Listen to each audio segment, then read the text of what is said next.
Amy, let me tell you about a magical place that is so exactly designed to be enclosed space, year-round fun for the whole family that I bet you already know what I'm going to say before I even say the name. Let's say it together on 3. 1, 2, 3. Great Wolf Lodge. You got it, Amy. My kids loved Great Wolf Lodge when we went. You probably already know that it has a huge indoor water park with a wave pool, lazy river, a bunch of massive water slides. But then your pack can hit the other attractions because wait, there's more. Great Wolf Lodge has adventure-packed attractions like Magi Quest, a live-action game kids can play throughout the lodge, plus the Northern Lights Arcade. Spent some quality time there, so your kid who loves the lazy river and your kid who loves fantasy games will both have a great time. Great Wolf Lodge also offers great dining options and complimentary daily events like nightly dance parties, all under one roof. Unpack the car once and you're settled in to have fun. And with 22 lodges across the country, you're always a short drive away from adventure. We've both had such great times at Great Wolf Lodge, so bring your pack together at a lodge near you. Learn more at greatwolf.com and strengthen the pack. Hello, everyone, and welcome to Fresh Take from What Fresh Hell, laughing in the face of motherhood. This is Margaret. And this is Amy. Today, we're talking to Meredith Monday Schwartz. She is a mom of 4, a CEO of 2 companies, and co-host of the Currently Reading podcast, which the New York Times named one of their 7 best podcasts for bookworms. Today, we're going to talk about reading and reading more and building a reading life that we love. Welcome, Meredith. Oh, I'm so glad to be here to talk to you guys. We were just talking about, before we got on, like, what kind of readers are we? And Margaret and I were saying, I think we both visualize ourselves as power readers, or at least former power readers who now wish we read more than we do. Is that something you often hear from your listeners? Yes. In fact, most of the time, people will say, I used to read a lot. For whatever reason, we get into seasons of our lives where we just can't read a lot. I read a lot from the time I was really young. And then when I had the first 10 years of having all of my babies, I was barely reading at all. And I really felt like, am I ever going to get that back? But the reality is our reading lives, they're always there for us. They're waiting for us when we are ready for them to find the right fit and the right books, because sometimes when we return, we're different readers. So that was the thing I was interested when you guys both described yourself as lapsed power readers. What was the cause of the lapse? For me, the cause of the lapse was screens. Mm-hmm. So I'm reading Reddit in bed instead of reading a novel. Yeah. I am a little stuck on books right now. I find that the kind of heavy literature type of book that I might have pursued at one time in my life, I'm not picking up Lincoln in the Bardo at the end of my days right now. No way. But I feel like I have read every girl on the train through the window who has a unreliable narrator memory of a murder. Read them all. And probably felt a little bit unsatisfied by those reading experiences? I wouldn't say so. I'm a big fan. I love a juicy, bite-sized book. Okay. But the thing with a mystery is the good ones kind of rise to the top. And then it's hard to find a really good. I mean, Gone Girl had its issues, but if you could basically find me a Gone Girl every day, I would read every single day. I just like kind of a fast-paced, thriller-ish book with a female lead. I'm there for every time. Okay. So on the Currently Reading podcast, my co-host and I talk about everything that we're currently reading, right? And spoiler free, usually about 6 books an episode. I read all kinds of books, but my wheelhouse is mysteries and thrillers. I grew up reading those. I was a Nancy Drew girl, and that's what I love. So, I mean, the publishing industry would love to find a Gone Girl every single day. We've all been looking for that since, 2012 when it came out. But the good news is there are lots of really, really, really good ones. And I just read one that was absolutely 5 stars that I think would check a lot of boxes for you. Oh, I'm so ready. I'm getting my notebook out. This book is, I think it's got a not great title, but it's got a great setup. It's called This Story Might Save Your Life. The author is a debut author, and her name is Tiffany Crum, C-R-U-M. The setup is we've got podcasters. Yes. Benny and Joy are best friends who've been best friends for a long time. And their podcast just went wildly popular. And so they have all this, they're dealing with all this fame, they're dealing with all this money, all these things are going on. And then one day out of the blue, Joy and her husband go missing. Ooh. And Benny, for a variety of reasons, becomes a prime suspect. I'm in. It is so propulsive, but it's also smart. It's well written at the sentence level. It's got enough twists and turns to be really, really interesting, but it doesn't have any dumb twist.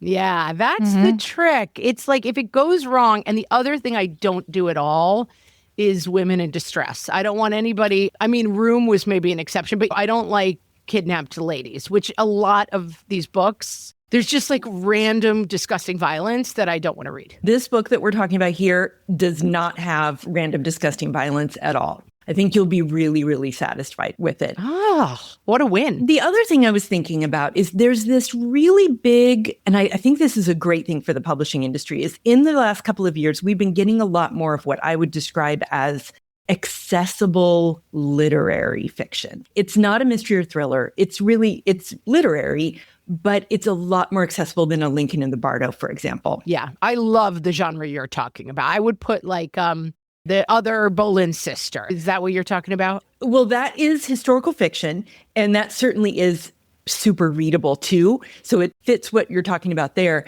I'm thinking about a new book that just came out called Good People by Patmina Sabit. This Middle Eastern family has come to the United States and really built themselves up to be, they're incredibly wealthy now. They're very much front and center in their community. And then a tragedy happens. We know at the beginning that something happens, but we don't know what that is.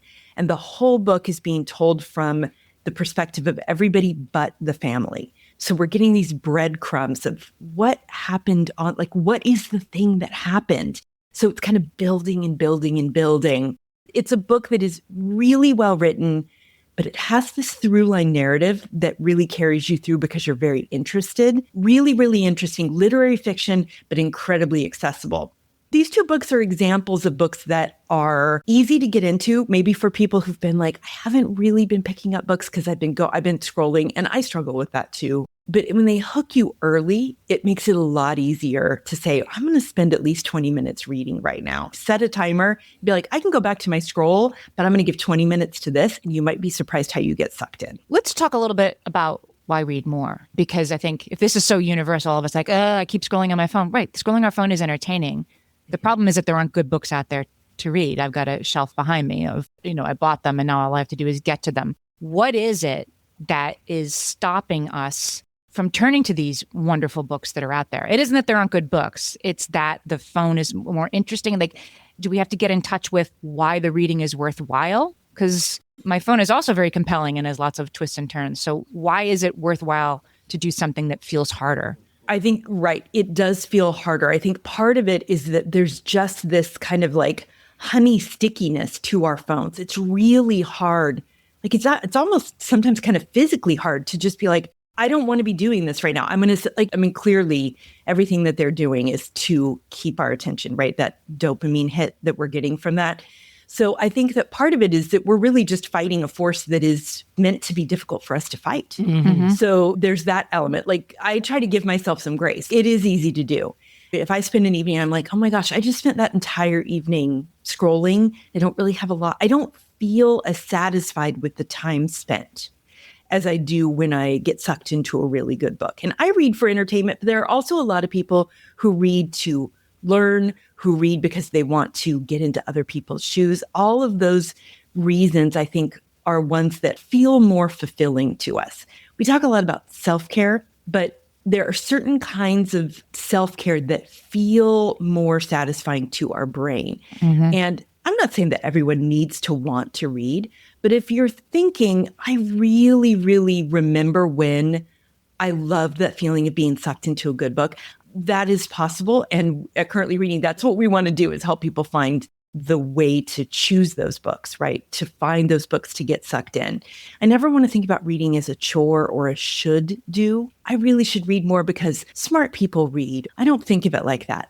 I want people to find books that suck them in and give you that feeling of, I just want to read under the covers for 3 more hours. That's the feeling I'm looking for our audience. And I do feel like those books can be hard to find. I think part of my struggle is that I'm caught between should reads and just feeling like I don't have anything left on the delicious reads list. I think you just now hit on something really, really important, which is we need to have a delicious reads list. Yeah. Should reading looks really different, right? I'm a book podcaster, so I have kind of a running list of things that I feel like, I should read George Saunders' new novel that just came out, Vigil, right? I should read that. But then I really want to read the latest Andrea Mara because that's a delicious read. I think delicious reads should be the only reads that you're doing, honestly. Spicy opinion, I think we should just trash should reading completely because it steals the joy. We talk a lot about reader know thyself. And that is figuring out what kind of reader you are, figuring out what your deal breakers are, figuring out what your catnip is. Like if you tell me a book starts out with, we're on a road and there are a bunch of abandoned cars, I have got to find out what happened. Like that's a catnip trope for me. We want to help people figure out like, what are those things that always suck you in? What are the things that ruin your reading for you? What is a format that really works for you? What is a time of day that really works for you? And then how do you manage things like your TBR or your stack of books? How do we make sure that you always have a list of deliciousness to pick from? We're talking to Meredith Schwartz. She is the host of the Currently Reading podcast, and we'll be right back. Hellions, it's time for some spring cleaning, and I don't just mean the coat closets. Doing your financial spring cleaning can actually be super easy when you let Monarch do your financial spring cleaning for you. One dashboard that gets your entire financial life organized. No more clutter, no more mess, no more logins scattered everywhere, just accounts, investments, property, and more, all in one place. Get your first year of Monarch for half off, just $50 with promo code FRESH. Monarch allows you to look not only at what you've already spent, but also to plan for the future. With Monarch, you can set savings goals, plan for big purchases, and notice spending trends before they become a problem. I can generate cash flow reports that show me what we spent this quarter, this month, what we're probably going to spend next month, and feel prepared, organized, and knowing how to plan for the future. No more surprises and a lot more clarity. Try Monarch. Use code FRESH at monarch.com to get your first year half off at just $50. That's 50% off your first year at monarch.com with code FRESH. Amy, when I'm having a good hair day, it usually makes my whole day better. And that's why on every day, I'm taking Nutrafol. Nutrafol is the #1 dermatologist-recommended hair growth supplement brand, and it's the #1 hair growth supplement brand personally used by dermatologists. Nutrafol's hair growth supplements are peer-reviewed, NSF certified for sport, and clinically tested. Nutrafol offers multiple formulas for men and women, tailored to different life stages and lifestyle factors, so you get support that's actually right for you. Adding Nutrafol to your daily routine is easy. Order online, no prescription needed, with automated deliveries and free shipping to keep you on track. Let your hair be one less thing to worry about. See visibly thicker, stronger, faster-growing hair in 3 to 6 months with Nutrafol. For a limited time, Nutrafol is offering our listeners $10 off your first month subscription and free shipping when you visit Nutrafol.com and enter promo code LAUGHING. That's Nutrafol.com, spelled Nutrafol.com, promo code LAUGHING. My favorite skincare products actually feel more like self-care, like they're so nice to put on and they smell so good that I'm actually happy when I get to that part of my day. And I swear that is how I feel about Osea's anti-aging body balm. Amy, you are usually the lotions and potions queen on this podcast, but I have to say, hard agree. Osea's anti-aging body balm is a liquid silk body balm that combines the lasting hydration of a lotion with the firming power of a serum, leaving skin smoother and firmer. This body balm is clinically tested and designed to deliver visible results you can see and feel. So we've gotten to use this product for a couple of months now, and I swear I have really noticed firmer and smoother skin, like on the back of my hands. It's like getting a mini spa treatment from head to toe. Get a spring-worthy glow with clean, clinically tested skincare from Osea. And right now, we have a special discount just for our listeners. Get 10% off your first order site-wide with code FRESH at OseaMalibu.com. That's 10% off your first order with code FRESH at OSEAMalibu.com. Meredith, I'm wondering how you and your co-host feel about being a do not finisher of books. I just did this. There's a book that's a Booker Prize finalist. Loved the cover, looked good.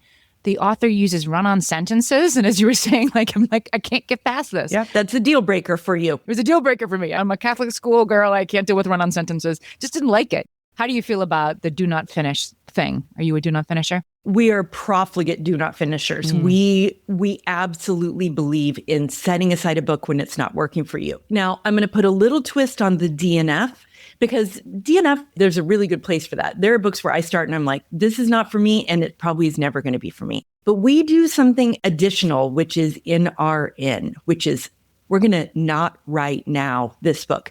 There are a lot of books that may not be right for me in the mood I'm in sitting here on this particular day, or in this year of my life, or this season of my life.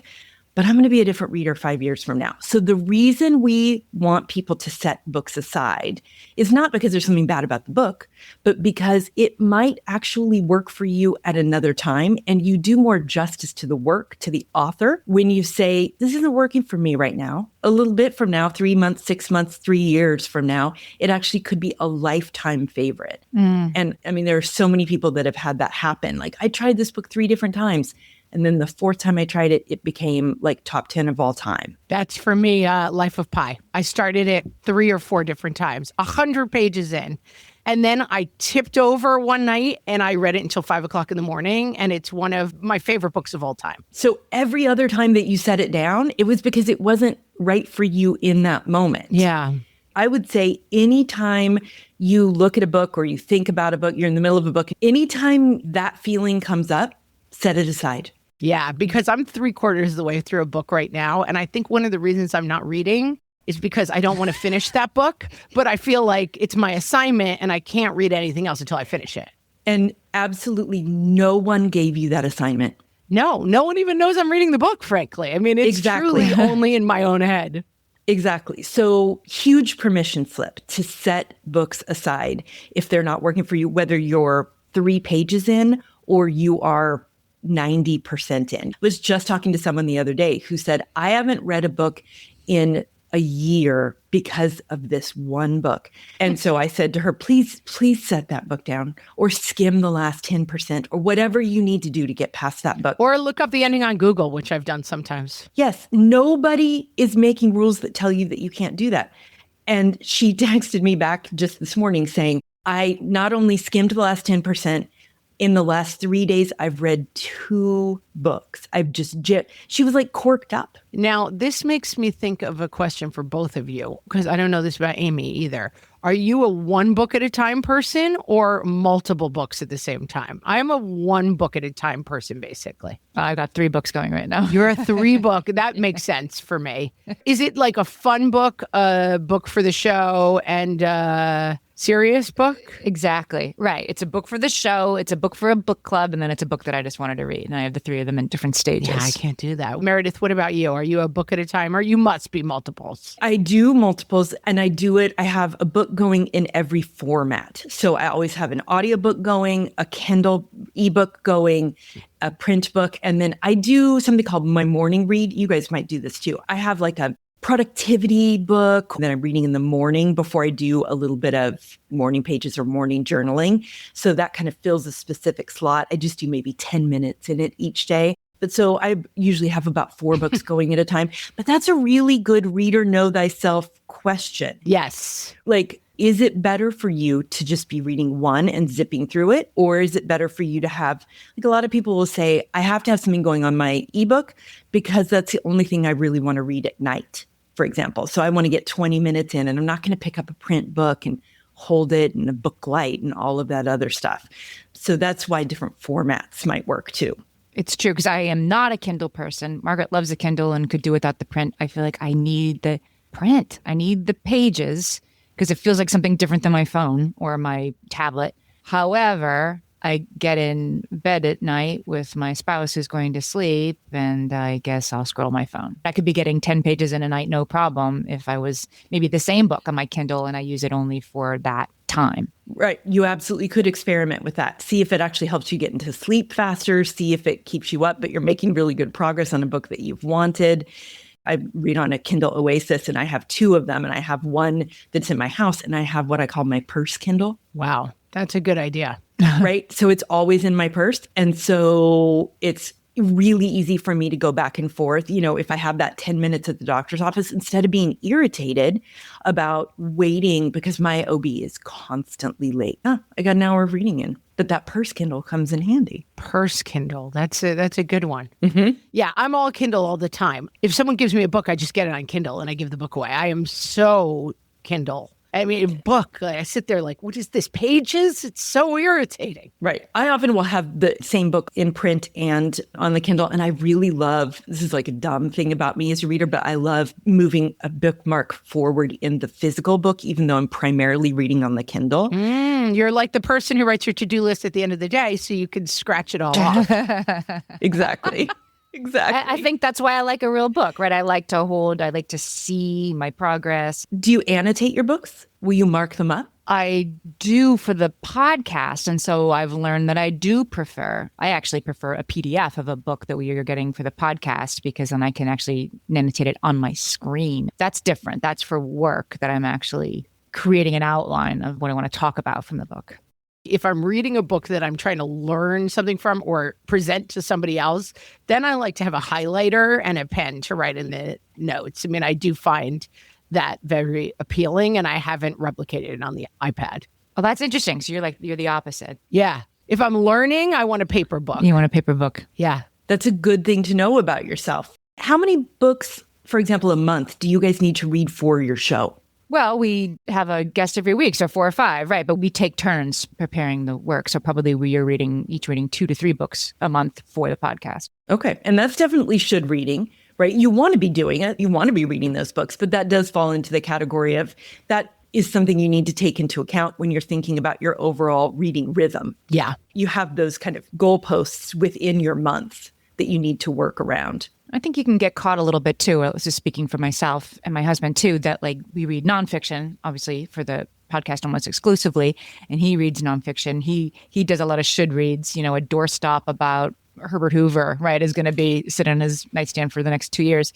I'm trying to encourage him and then me, like, let's read this fiction. That fiction is worthwhile. So let's talk about that in this world of like constant news, world on fire, important things to understand more about, like AI or Iran. Why is it worthwhile to get lost in a court of thorns and roses? Why is that worthwhile in and of itself? So, right, a couple different questions there. Reading fiction versus nonfiction, definitely, again, know yourself as a reader. Some people, if you're reading to learn, then that would really affect what fiction you're choosing. So if that is you as a reader, where you're like, I just don't feel satisfied unless I'm also learning something, well, there's lots of fiction that helps you to do both. But if we're thinking about, is it okay for me to want to read A Court of Thorns and Roses when the world is on fire? This is something that I really, really understand. It's something that we hear from our listeners all the time. Should I feel guilty that I'm wanting to unplug when there's so much that I need to be paying attention to? And for me, the overwhelming answer is, please take some time to unplug, get into that deliciousness, get sucked into those other worlds. Because like I said, to return to this issue of some self-care is actually more useful for your brain than others. Unplugging in a way where you are letting yourself sink into another world for a little bit is really restful for your brain. You will be refreshed in a way that you weren't before, and it gives you more energy and clarity when you do need to come back to those things that are really important for us to be paying attention to in the world. And I think it dovetails with your point about not yet books, because I have been trying to read Demon Copperhead for 3 years now, and I'm not getting there. I've read 100 pages of it 3 times, and I have a feeling she's one of my favorite authors, Poisonwood Bible. I mean, my perfect book, incredible.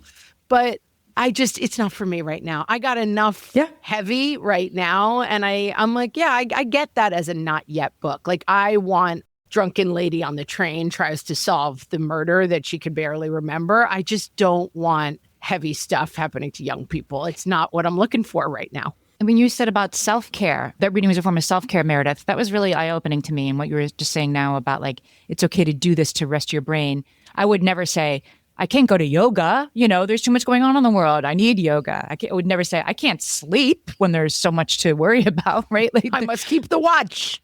Right.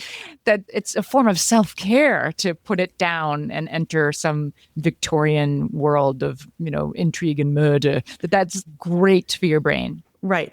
Maybe experiment with, I haven't been reading for a long time. Choose a book that sounds really, really good to you. Put it in your Kindle and decide the only time during the day that I'm going to read is when I take a bath. And maybe I'm in the bath for 15 minutes. But the only activity I do when I take a bath is I allow myself to just be in this world right now. And then maybe the whole rest of the time you let yourself scroll your phone. But just even that habit of letting your brain and your body relax, it really is going to make you stronger and more able to deal with the realities of the world when we let ourselves turn off a little bit. Yeah, maybe that's it. Maybe that's why reading has become harder and harder for all of us, is that it involves a state of concentration and relaxation that we don't feel like we are safe to have. Yeah, absolutely. And I really, really think we'd all be better for turning our attention a little bit to some things that feed us for a small amount of time. So the Currently Reading podcast has a quiz on what kind of reader are you? We love a quiz around here. We're going to take a break. When we come back, we're going to reveal what kind of readers we are and if there's anything we're supposed to do about that. We'll be right back. K-pop Demon Hunters Haja Boys breakfast meal and Huntrix meal have just dropped at McDonald's. They're calling this a battle for the fans. What do you say to that, Rumi? It's not a battle. So glad the Saja Boys could take breakfast and give our meal the rest of the day. It is an honor to share. No, it's our honor. It is our larger honor. No, really. Stop. You can really feel the respect in this battle. Pick a meal to pick a side. Ba-da-ba-ba-ba. At participating McDonald's while supplies last. Tomorrow morning is knocking. Stock your fridge now. How about a creamy mocha frappuccino drink? Or a sweet vanilla? Smooth caramel, maybe? Or a white chocolate mocha? Whichever you choose, delicious coffee awaits. Find Starbucks Frappuccino drinks wherever you buy your groceries. Okay, so the Currently Reading podcast has a What Kind of Reader Are You quiz. We'll put the link in the show notes so that everybody can take the quiz and find out what kind of readers they are. Margaret and I tend to be completely opposite of most things, so I bet we won't be the same kind of reader, but who goes first, you or me? You go first, Amy. I'm a loyalist, which sounds like the one that you would pick for me, which means your to-be-read pile isn't aspirational, it's accurate. You're adding books because you genuinely want to.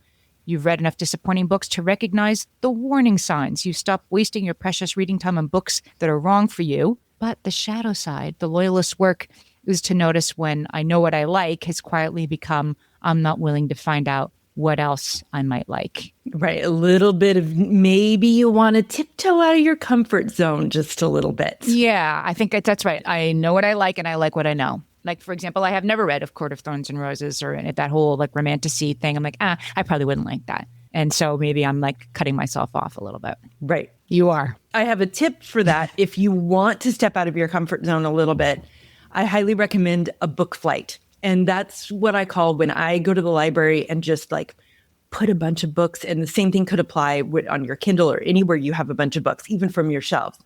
Pick 5, sit down on the couch, open them up and read the first 3 paragraphs of 5 books. Boop, boop, boop, boop, boop, boop. And whatever one calls to you, it might really surprise you, but let that be the one that you start. Like, let it kind of find you. But for you, Amy, with your loyalist tendencies, make sure that book flight includes a couple that you're like, I probably wouldn't like this. Right. That's what I'm thinking. You can go to the library. You don't have to spend $100 on books. You can go to the library and pick 5 widely varying genres and start there. And you're helping your library when you do that. Right. Amy, what Meredith is telling you is to be more like me, the intuitive.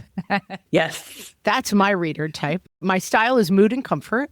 You know that feeling when you're standing in front of your bookshelf and something just calls to you. That's your whole reading life. You don't do to-be-read lists, or rather you have one, but it's more of a suggestion box that you cheerfully ignore. Reading challenges make you feel vaguely rebellious. The moment someone tells you that you have to read something, even if that something is past you, a part of you immediately doesn't want you anymore. Does that resonate? That's me entirely. That resonates. Yeah. Too deeply, frankly. I'm like, you've nailed every problem that I have in my entire life with that book personality. Right. You're uncomfortable until we know we got it right, for sure. And so for you, what I would say is it really makes sense to have that list. Make a list for yourself that you can pull from, but make sure that that list includes a lot of different kinds of books because we need to match your mood. You are not going to do well if you're trying to force yourself to read a book that is not working for your mood. So you should be the fastest DNFer in the land. I am very, very DNF oriented. That is definitely going to help you. So a TBR can work for you, but make it broad, make it big, give yourself a lot of options. It's going to sound annoying, but listen to the Currently Reading podcast. We're going to give you so many options. You're going to be like, now I have too many books that I want to read. That's what I wanted. That's the state I want to be in. Now, let me give you a beloved book category and see if you can find a book for me in this category. Okay. My book of the year is the demented memoir. Like a memoir that's just a wild ride of a story. I just finished Who's the Woman? Her husband leaves her. It's 2 B's. Belle Burden. Belle Burden. Yes, I was going to say that was the one that popped in my mind. So if you liked Belle Burden, which everybody read, who should that person read next, potentially? Okay, so for you really specifically, Margaret, Zarna Garg is a comedian. Oh, yeah. She's Indian. She wrote a book that's called This American Woman, a 1 in a billion memoir. It is chef's kiss because, yes, it's funny. Yes, it talks about her rise to fame as a comedian, but the whole first part of it is bonkers what she goes through in the first part of her life. It was just really well done, incredibly propulsive. And I'm not a big memoir person, I'm going to be honest. I'm not a huge memoir person, but this one had teeth, it had interest, it had depth, but then also had me really, really laughing. I feel like you would really like This American Woman. That's exactly where I want to be. And then also, have you heard of, you might have even already read this, have you read Sociopath? I started it, and that was a do not finish for me. Okay, so tell me, do you remember what the thing was? I think I don't believe in sociopaths, and I started reading it, and I was like, yep, I don't believe in sociopaths. So that was it for me. Perfect. And you set it aside. Yes. Yeah. And then, of course, you read, what is it? I Wish My Mother Would Die. Oh, I'm glad my mom died. Amazing book. I haven't read her new one. It's a novel. Now she's a novel out. Oh, it's a memoir-ish novel, I think. Jeanette McCurdy. Perfect book. Amazing book. Didn't like the cover, didn't like the title, didn't call to me at all. And then I just heard so many people talking about it. And wow, what a ride. Loved it. It is one of those books like Belle Burden's book, Strangers, that like the first time you hear it, it's like, oh, I've read that book before. And then you just keep hearing about it and it just comes around. That Belle Burden book, I kept hearing to read it on an audiobook. I will not read an audiobook unless it's like Zarna Garg reading her own book or Molly Shannon's book, Hello, Molly, I loved. I'll listen to somebody reading their own life story who's pretty funny, hopefully. I find audiobook narrators to be usually really overwrought and slow. And, I don't like the idiom, but Belle Burden reading her own story in this sort of flat, detached voice. I listened to it, maybe 14 hours. I listened to it in 2 days. I just kept it with me constantly. Oh, wow. Yeah, that is one that I really want to read. I'm hearing great things about that one. It's just like it stays with you. Like it's one of these books that you can't even explain why you liked it. You just did. So like you said, there's another book I love called Happens Every Day by Isabel Gillies. And it's a similar story. A husband kind of up and leaves. And you just think, well, how much could there be to that story? But when people tell their authentic story in a very real way, it's just fascinating. It's like you're living it through them. Yeah. Meredith, I wanted to ask you about reading partners, which is something you talk about on the podcast, finding a reading partner for a book. Tell us what that is and why you do it. Right. So usually what we think about is we think about doing buddy reads where you're both reading a book at the same time. A reading partner is something that actually kind of started out with A Court of Thorns and Roses. Through the Currently Reading community, I met a woman named Roxana. I'd never met her before. She's Canadian, Muslim. I'm from Texas. We couldn't be any more different, but we had been kind of talking books together and we decided to buddy read A Court of Thorns and Roses, which both of us thought we were going to hate because we were like, like whatever. We're better than this. We're better than elf sex. I thought, Yeah. I don't need that. We got completely sucked into it, read the entire series together. But from that, we became really, really close friends because when you're doing a lot of reading, we do voice messages. So asynchronously, because we're both very busy in our lives, but voice messages work really well for us. So we would talk about the book, but then we would also start talking about our lives. So we got to be good friends. And now we talk through voice messages about every book that we're reading kind of in real time. And then we also talk about our lives together. So we call each other reading partners because she knows every single book that I've read, and I know every single book that she's read, and we know exactly what we thought about it in the moment. It's just another example of how reading, especially reading in community, a lot of people say, I love to read. I know what I want to read, but I don't have any readers IRL. I don't have people in my life who like to read like I like to read. That's how I felt. And that's a big part of the reason why I started the podcast, because I wanted that kind of feeling of, oh, no one in my real life wants to talk about books like I do, but Katie, my co-host, she does. And at the very least, maybe 10 people will listen. And I got to talk about books for an hour a week. Luckily, a lot more people than that listen.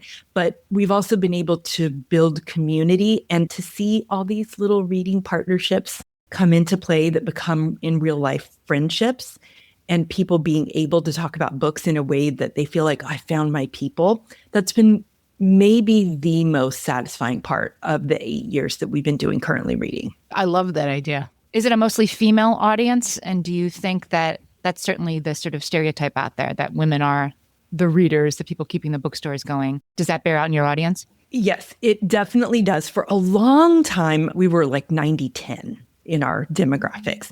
In the last couple of years, as our listenership has grown, we're now about 85-15, but still it is mostly women. We have 3,000 Patreon subscribers, and they are in a group all together in our Facebook group. And that is even more women. And it is absolutely true. But the depth of relationship that can come from reading community, getting recommendations from each other, and then meeting up in real life and all of that, it's super fun. We were just talking about, can we get our kids to read? And I find that my kids were great readers in elementary school, and now as tweens and teens have really fallen off of reading. And it's, I think, primarily because they're watching TikTok instead of reading. And they're busy with other things. They're doing sports, they're in the play. You know, it's time too. But do you have any tips on getting the youngs in our life to read? My husband and I have 4 kids. 3 are much older. So 36, 31, and 27. And then we have a 14-year-old. I say that because I have the full context of this. All 3 of my olders loved to read in elementary. They were young, readers who loved to read. And then for about 10 years, literally, I say this literally, I could not pay them to read a book. And I offered cash money. Maybe that's the solution. Would you write me a check for every book I read? That might do it. All 3 of my olders have found their way back to reading. 2 boys and a girl, they all have found their way. And they all read really differently, but they all come to me for reading recommendations, which is the joy of my existence. So that's one thing. It may very well be that your tweens and teens aren't reading now. That doesn't mean they won't be lifelong readers later. Love that. Of course, we want to read to our babies and read to our little ones. And we want to have lots of books available to them. We want to go to the library, all of those things that we know. The single biggest thing as a mom that you can do to raise someone who's going to read for pleasure as an adult is to read for pleasure as an adult yourself. And let your babies, let your kids see you prioritizing reading. It's our least favorite answer on the podcast. Modeling the correct behavior is how you get the behavior you want. We want the quick fix. But it gives you an excuse to collapse on the couch with a cup of coffee and say, I'm reading for 30 minutes, D&D. Do not disturb. I am invisible for you. I'm not waiting till my babies go to bed to read. I'm not waiting till they're taking a nap. I'm reading in front of them and saying, this is something mom really loves to do. I'm going to do it for a few minutes. That's the biggest thing that you can do, is to show them that reading is something you enjoy. Forcing them, paying them, all of the trust me, I've done all of it. It isn't as effective as just being like, I just really love to read. And then you do, right? And then the more you love to read, the more you read, the more you love to read. This is worth working on. Sleep begets sleep. Yeah. Reading begets reading. The other thing I do, especially like with my 14-year-old, I'll be like, you would not believe this book I'm reading right now. There are killer mermaids. This book, it's called Into the Drowning Deep by Mira Grant. And it is about this boat that goes out to the Mariana Trench and killer mermaids. And it is gory and it is crazy and it is so freaking good. And I will just mention that, not because he's going to go pick up that book, because he's 14 and he's not going to go pick up a book right now.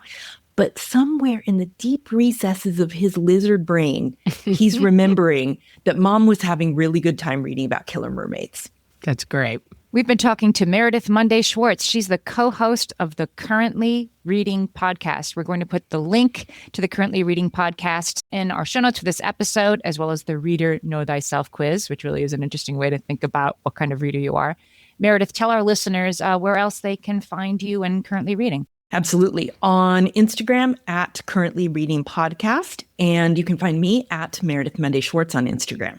I also wanted to say we'll put a link to all the books you recommended and that we discussed for our bookshop, a bookshop link to all the books we've discussed. This makes me want to go read. This was a great conversation. Absolutely did it for me. Let's check it in a week and see how I did, but I've got the fire. Thank you. It was so fun talking books with you guys. Thanks, Meredith.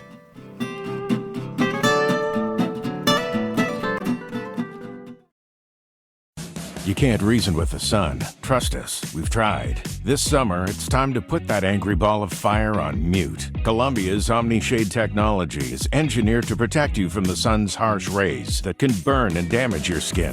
The sun is relentless, but so is our gear. Level up your summer at Columbia.com to spend more time outside and less time slathering on aloe lotion. You're welcome. Columbia, engineered for whatever.